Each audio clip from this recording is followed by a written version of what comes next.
One of my pet peeves in the past, because I served on the Sandusky Board of Education at one time, and I rode in on this wave of providing the opportunity for our citizens to be able to come to a board meeting and speak their mind. Now, they had a limitation on how long they could speak, and I understand that, and it was 3 minutes.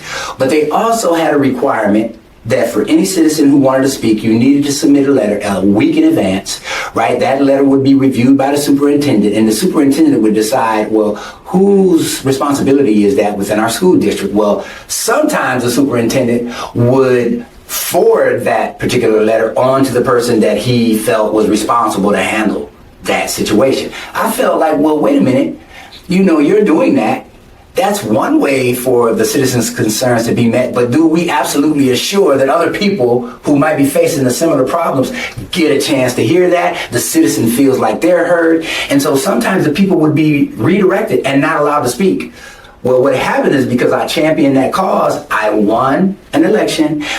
Right before I took my seat in January, that school board at the time, before I actually got on, decided they were going to change it to allow the citizens to speak. Now, see, I'm the type of person, I don't care that, I don't need any credit for it.